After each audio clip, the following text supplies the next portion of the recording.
All right. Hi, and welcome back to Rate That Album, a back and forth album review between myself, Joseph Fremming, and my good friend, Paul. Paul, are you down with P? I am down with P. So is R. Kelly. Yes. Damn it, you stole my R. Kelly. We knew there was going to be an R. Kelly joke in there. The song he dreamed of. Right? Yeah, so this episode we are talking about the album 1995, Return of the Rentals. The first, kind of basically the first solo outing of then Weezer bassist Matt Sharp. This album falls between their Blue album, Return of the Rentals, then Pinkerton, and then basically the downfall of Weezer. Right. Yeah, go on. I have a lot to say about this. All right, so let's get so this does fall in. So when this came out in '95, it was. I vaguely remember the video for Friend of P. I vaguely remember it. I forgot about that. Like at this time, so when Blue Album came out, we're in junior high. This came out. I think we're still, because I remember Pinkerton came out. That was like freshman year of high school for us, and I remember Weezer fans hating it. Yes. And I think this is often gets forgot when people talk about Weezer. People hated Pinkerton.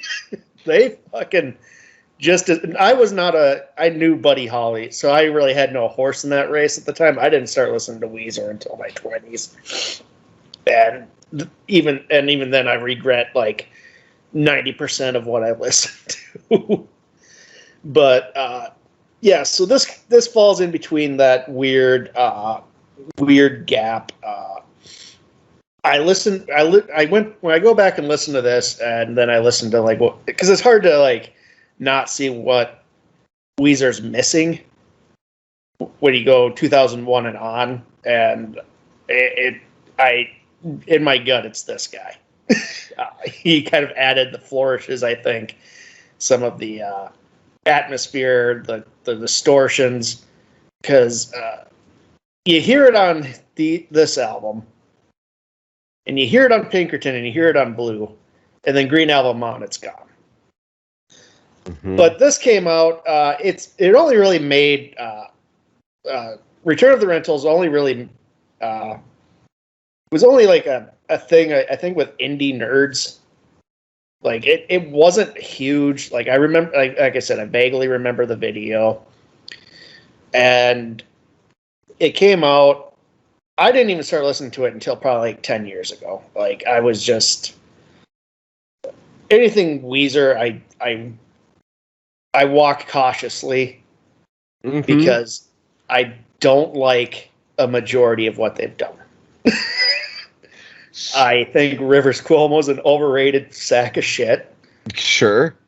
I find their albums incredibly dull. And so when my buddy Dan, Dan, he kind of I know Dan. Yeah, I think you'd like the Rentals. Like he's like, I know you hate Weezer, but you might want to give these guys a shot. And I was like, so I listened to this and like a couple of their other albums. I'm like, you know what? This isn't too bad. Yeah. So for me, I remember a lot of these songs. This was on a lot of alternative radio play. I believe it was, and I forgot about Friends of P. I totally forgot about that song. And then when I heard it, when I listened to this, and we got to that song, I was like, oh fuck, these guys! I like these guys. Then I listened to the album over and over and over and over. Friends of P. I think Waiting was another single of theirs. Basically, like the first three, I think the first 3 tracks are pretty much was like, I don't think it was like on 93.7 The Edge. I think it was. Myself. Maybe Friends of P was. Friends of P was, but I think like some of these other tracks were probably more KVSC. Mm-hmm. If I was KVSC, The Current, which is the college stations, the public radio stations. Yeah. Yes. Yeah. And I want to say even Move On and was on college radio quite a bit. Yeah, like so the first 4. It made its waves, but I don't remember at the time that this was being labeled as Weezer adjacent. It was just like, here's the rentals. Maybe people didn't care back then. Which is odd because this is very much Weezer adjacent. Yeah, well, it has the drummer and the bass. You have the rhythm section of Weezer on playing this album. Mm-hmm. Yeah. So go on, Paul. So, yes, I love Friends of P. My kids were laughing the whole time listening to that song. I mean, at the time, I don't think I understood what the song was about. I just assumed it was some guy whose nickname was just P. Yeah, so I listening to it over and over. There's a lot of things I like, and there is something in it that I absolutely despise, having listened to this album a lot. But there's a lot of good stuff on this, and I wonder if you feel the same way I do on what it is I despise. It feels so 90s for me. That's what I don't like. It feels very dated. For me. It feels like very much an album of the time, but not like endearing like when we reviewed Cyndi Lauper. You know what I mean? Like that, I don't care if it was of the time. I still love it. Yep. This, I think it starts to kind of wear on me a bit. For me, it's the goddamn Moog synthesizer.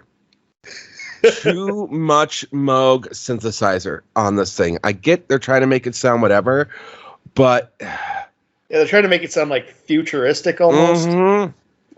But they really need 50,000 didgeridoos, Paul. 50,000 didgeridoos. That would have done it. Yeah, no, the Moog synthesizer, if done right, is a beautiful, beautiful thing.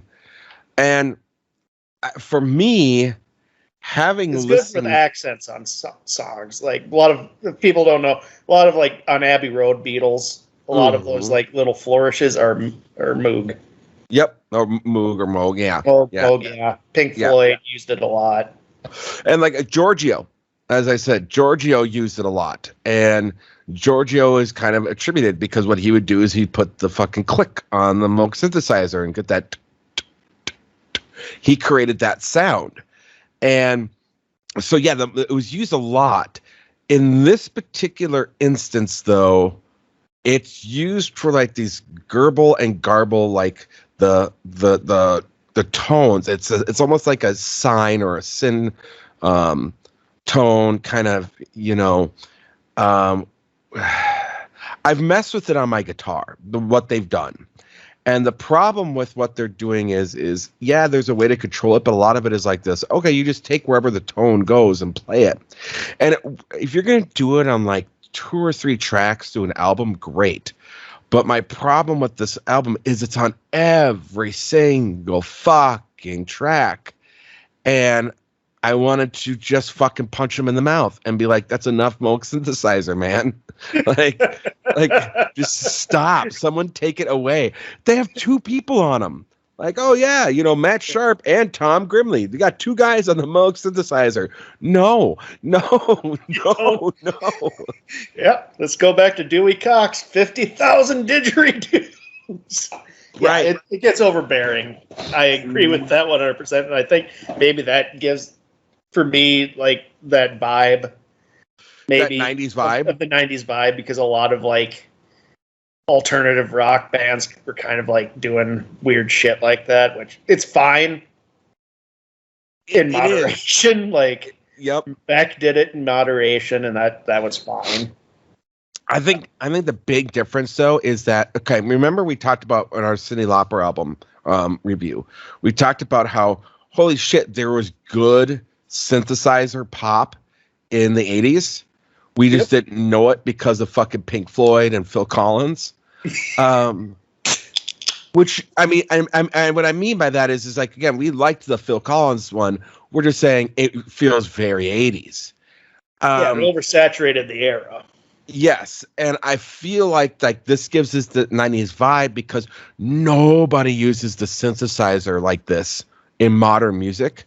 So yeah, it immediately dates it. I'm pretty sure they don't make them anymore. Well, I think like one of the last ones was sold to like somebody like Neil Young or something, who was just like because he loves everything analog, and I don't, which I think I was kind of surprised by because I don't think I've ever heard the instrument used on any of his albums. Yeah, interestingly, right? Maybe you just wanted one for nostalgic, like you put it next to his Final Train set, you know.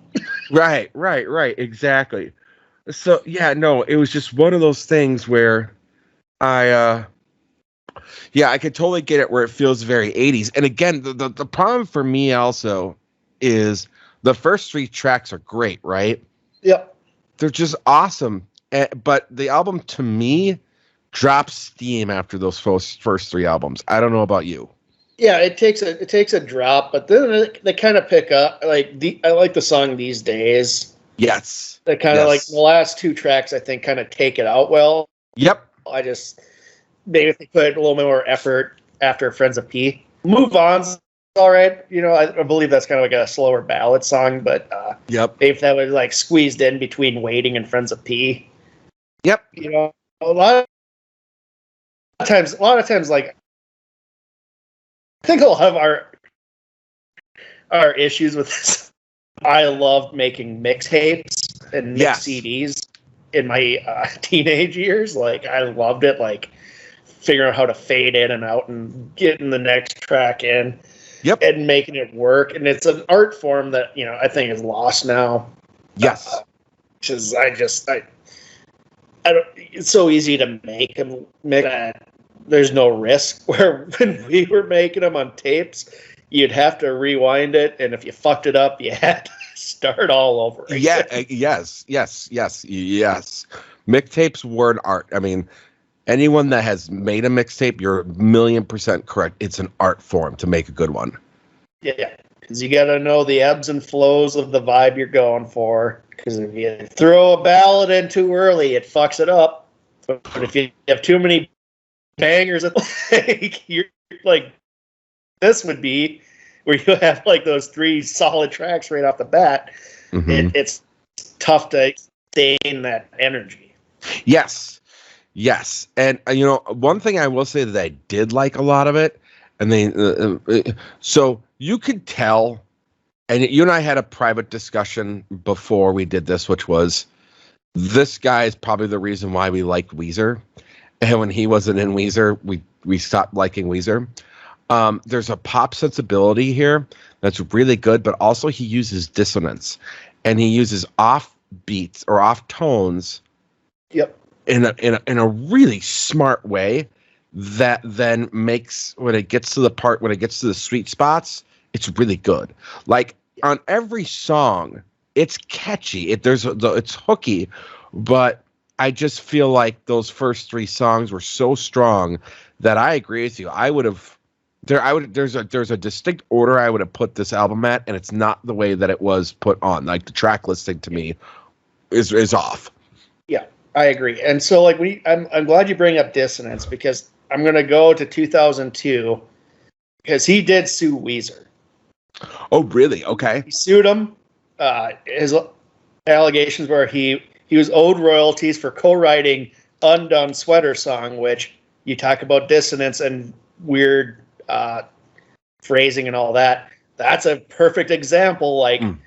Like, you know, if I wouldn't have heard this album or any rentals, and I'd be like, well, that's a, you know, I don't know if that's true, but like hearing his rentals work and other things, I can definitely see that he was instrumental in something like that.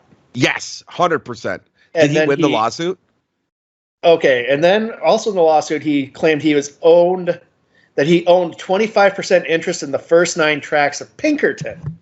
Okay. Which, again, you listen to this falls in between Blue Album and Pinkerton. Pinkerton has a lot of this DNA in it. A ton of it. ton of it. And so, but he sued because those were credited solely to Rivers Cuomo. And this is a lot of shit. Like, there's a lot of reasons I don't like Rivers, and this is like a lot of it because I think he takes credit for the good shit that he probably shouldn't be taking 100% of credit for. Yeah. It was settled out of court, though. But another thing, too, the lawsuit also stated that Cuomo was going to ask him to appear in the music video for their 2001 song, Island in the Sun. He had not been in the band since 1998. What the fuck? He quit. And if you remember, their bass player at the time kind of had a mental breakdown. Yes, I do remember that. And so this is why so it's kind of hard to not talk about Weezer when we're talking about the Rentals, because I like this album. I agree with you, the move, but it feels like he had so much DNA in those two albums, and it's very evident now when I go back and try to listen to him. I won't like Green Album was horse. Mm-hmm. I think they're all horse shit, basically. Mm-hmm. After Pinkerton, and I'm not even a big fan of Blue Album and Pinkerton anymore, just because I've heard them so many goddamn times. Oh yeah, and I think people are just way too obsessed with that shit. Yep. But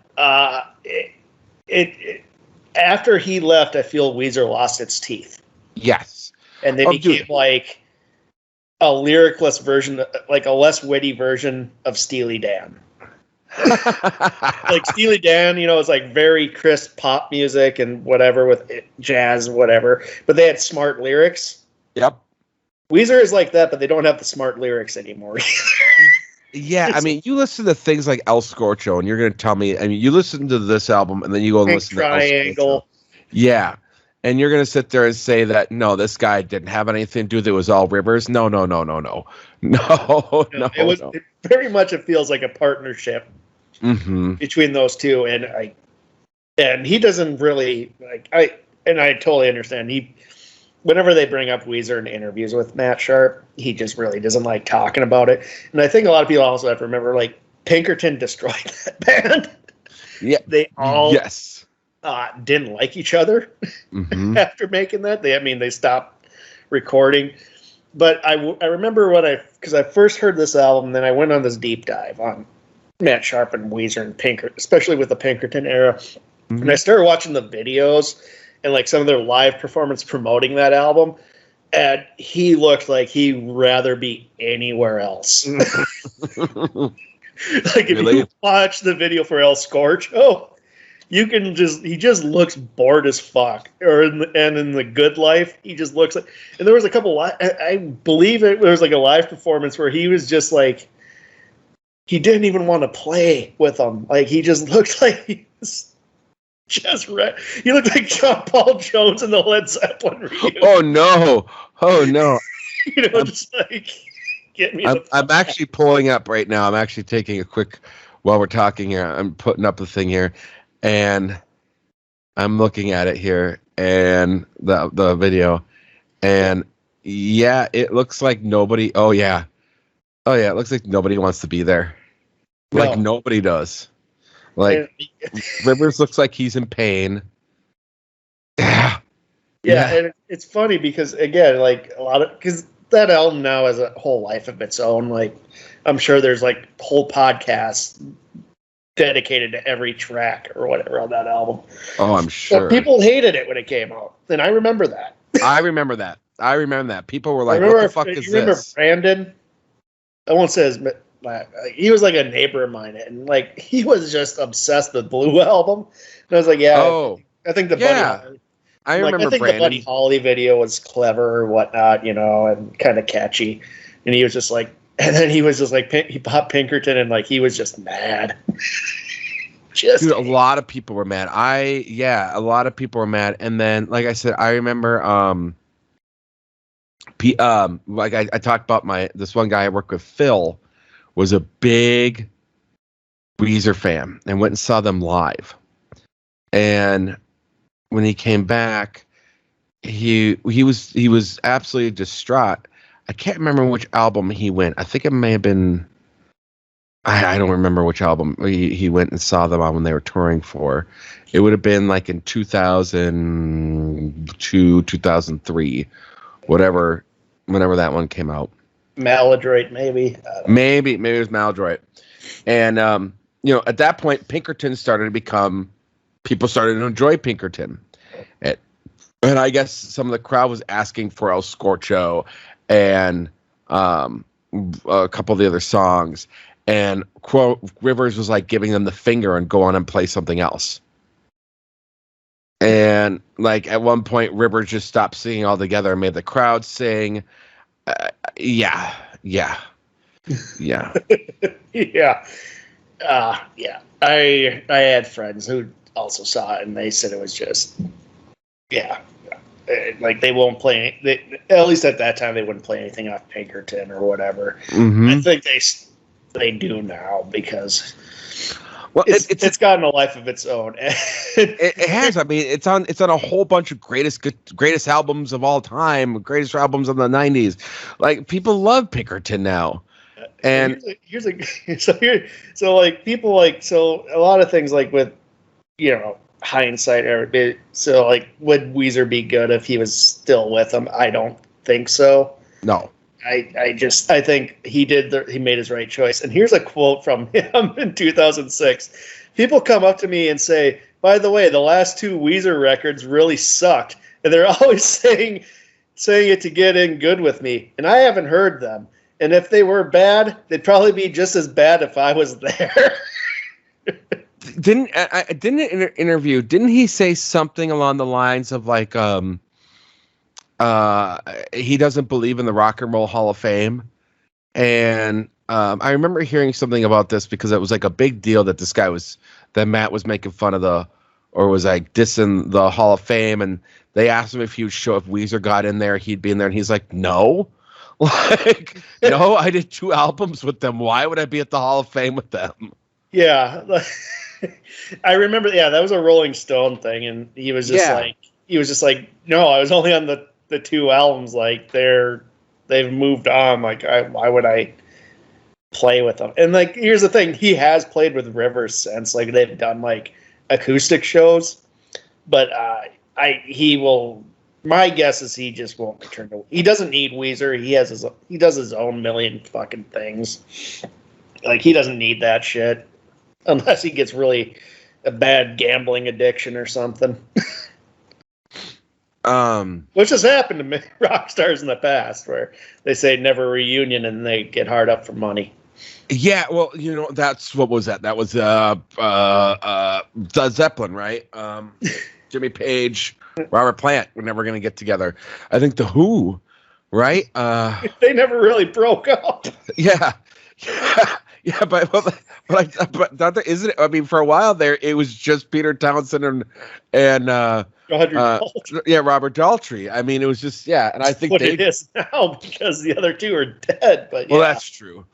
It's a lot of these, their lifestyles become so big that they need it, and Matt Sharp seems to me like a guy who's just like, he lives within his means and he doesn't need that shit, but he made his way in. So you hear the DNA of Weezer in here, and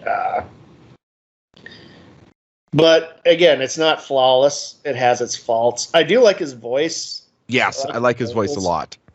I think he has a good pop sensibility, and this is his first album outside of Weezer. So I gotta say, you listen to which one? Like, is it "Move On," where you can totally hear Buddy Holly in it? Oh yeah, where he does like the off high note, which is in the dissonance, and I mean, I'm just like, yeah, totally, like, yeah. Rivers Cuomo pretty much ripped off Matt Sharp and just ran with some of his ideas.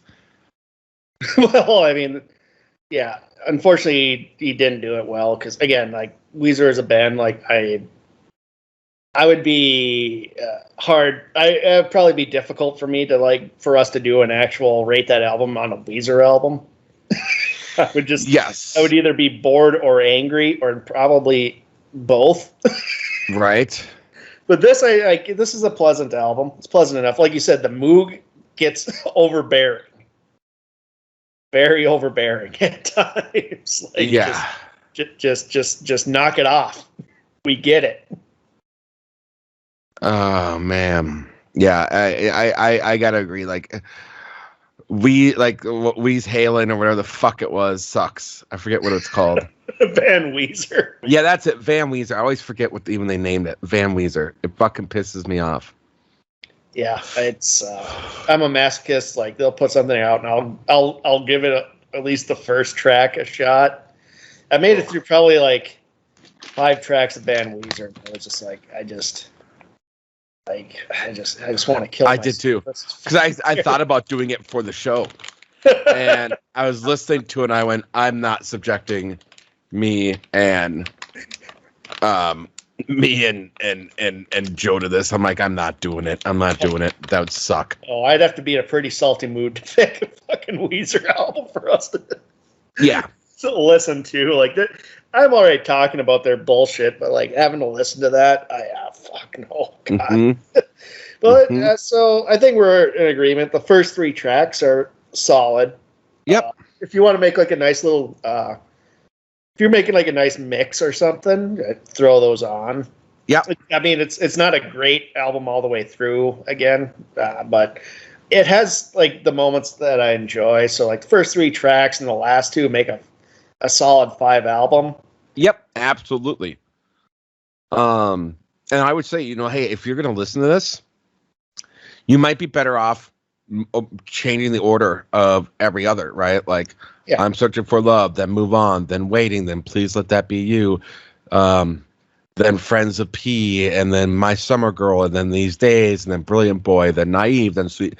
Like, there's a better mix in here. And I think, honestly, I think that's does the album a disservice, the way it's mixed and the way the tracks are put in. Yeah, that was a problem in the 90s, too. Like, a lot of albums in the 90s, especially alternative albums, alternative rock albums, were top heavy with the hits. Yeah. And that was because people look at a CD and see that those tracks in a row, they're probably more likely to buy it. And, you're right. That was a problem in the 90s where they front-loaded their stuff. Nevermind has the same problem for me. Yeah, absolutely. It's so top-heavy with the hits. Like, yep. I don't even really... I'm so burnt out on those hits that I probably just skip all the way down to Territorial Pissings and then on. Well, and this is the other thing, right, is that you nailed it there. It was different. Albums were different in the 90s because it was all radio hits and this and that. So hit track this, hit trick that, and they would put the album, they put some of the songs that they assumed were going to be hits out beforehand. Yeah. And then the ones that did it, they kind of, Radiohead is one of the few bands that, and they didn't give a fuck. Yeah. They wanted to mix it the way they wanted to mix it. But most bands in the 90s fell into that fucking trapping. Absolutely. Absolutely. A lot of times it's the labels pressuring them too, so that was like, that's why a lot of those albums in the 90s are so top heavy even you look at Pearl Jam 10, like the first 3 or 4 tracks are all the singles. Mm-hmm. It's just that's how the business was done. Unless you were a band like Radiohead or 9 Inch Nails or whatever, who could had the clout, I think. To tell the label to fuck off. Yeah, to do that. But like when you're a newer band, like say the Rentals, I'm sure you don't get that kind of pull on your debut album. Right. Absolutely. So I think we're in agreement with this album, which is kind of nice that we completely agree on that. I do find something interesting though, real quick. I did look into I try not to look into the bands that you look into, that you kind of introduced me to. But with this one, when I heard Friends of P, I was like, oh, fuck this band. And I didn't know that in their lifetime, Maya Rudolph was essentially like not a true member of the band, but did a lot of shit for them live-wise and in the studio. Yeah, it's one of their albums. They had Patrick Carney from the Black Keys as their drummer for some reason. It's very strange. And one of their backup vocalists, Sherry Lynn Westrich, is now the Republican Iowa House District 18 chair.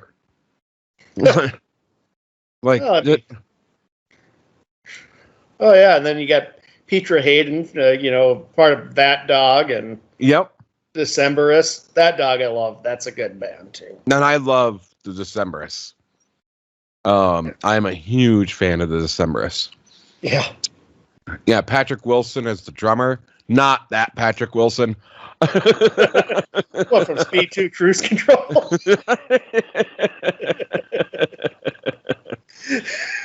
So, yeah, I mean, he was with Weezer, but yeah, I mean, it's really interesting to me, just kind of the dynamics of it.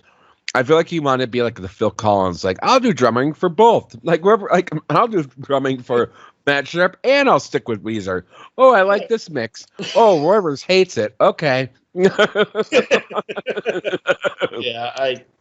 fuck Rivers. That's just a guy who crawled up his own ass. It is. He got destroyed by his own ego. Completely agree with you. Yeah. But I do like the Rentals. I do like the Rentals. And Matt Sharp does have like an acoustic solo album I really like too that he put out, I think, in the early 2000s. But yeah, I would recommend it. It's not solid. It's not like great all the way through, but it's a pleasant enough listen. It has songs that I'll throw on mixes and stuff just because it's kind of different and kind of weird. Even for like the 90s, I think parts of it are still kind of like, well, that's a weird choice. Yeah, and I have to agree with you. Like, yes, do I recommend the album? Yeah, absolutely, I recommend the album. There's some great songs on here. Like I said, you might be better off and have a better experience with the full album by putting it on shuffle rather than listening to it all the way through, and then grab the tracks that you like and put it in your mix. Because I threw on 4 tracks from this album. I have a massive mega mix through YouTube Music that's like well over 1,300 songs now, and I just threw 4 more from this. Actually, I threw in 5 more from this album. Nice. So yeah, absolutely, it's a good listen. Funny enough, because I listened to that Lindsey Buckingham album you suggest we did.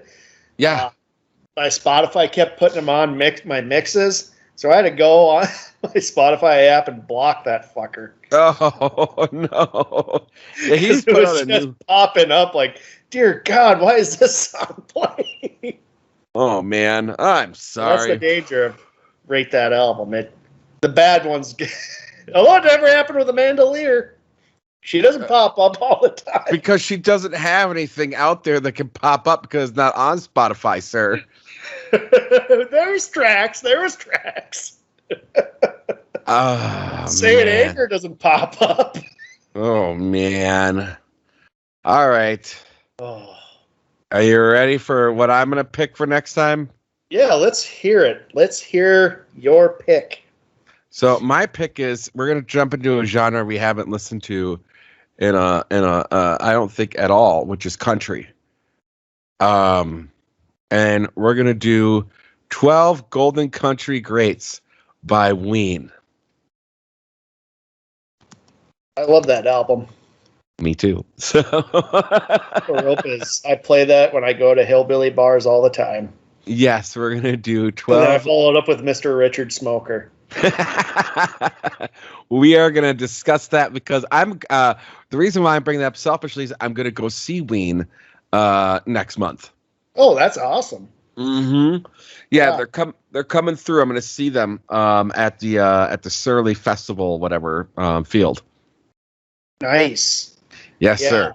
Yeah, wait till you see that album's interesting because it has a lot of like classic Nashville dudes, like people who busted their ass at Nashville.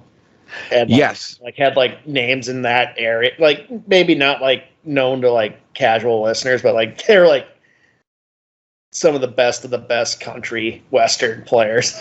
Oh yeah. Oh we yeah. Well, assembled for their joke album. for their joke country album.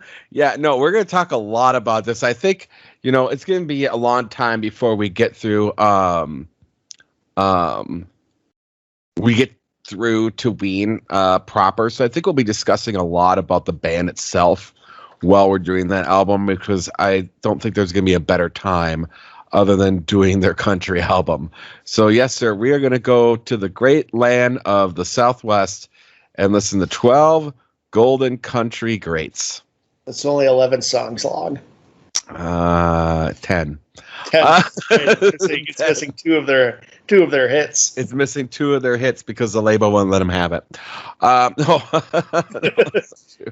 Because the 10 were just good enough for 12, The 10 were good enough for 12, and they really are. Yeah, there's gonna be a lot we're gonna talk about this because, man, this is not a PC album. So we are gonna do some discussions here. So other than that, Joe, we can maybe do some plugs finally. What do you have going on with the Joe Down? Oh God, we're still working on Sports Month. We just put out the Caddyshack review. Yes, you did. God, I love that movie. It's such a cocaine-fueled mess. It is a cocaine-filled mess. Oh God. And it's also because it was written. They had like a script, and then they just went completely off script because of Bill Murray and Chevy Chase, right? They were just ad-libbing and making, and Rodney Dangerfield, because it was supposed to be the Danny guy. It was coming of age story, and that just hit the cutting room floor. And then they had to. Bill Murray came up with the idea of the gopher, the dancing gopher, as like the one plot thread that strings it all together. Because if you watch the movie, it's just like a bunch of skits. That's all it is. Mrs. Hooperman. Mrs. Hooperman. Oh, did somebody step on a duck? Bark like a dog. Bark like a dog. Oh, look at that head. Looks like you get a free bowl of soup. But it looks good on you. It looks good on you. Everyone's just blown out of their minds. Oh God, look at Dangerfield's eyes. They're just bugging out more than normal. That's gotta be an unhealthy amount of coke he had in the system. So but yeah. So what's going on with you, Paul? We got this, and I'm gonna start working on the next one of Stranger Things. So Sweet. that's where we're at. Awesome. That's all I got. All right. Well, take us out, Paul. Well, if you're friends with P, well then you're friends with me.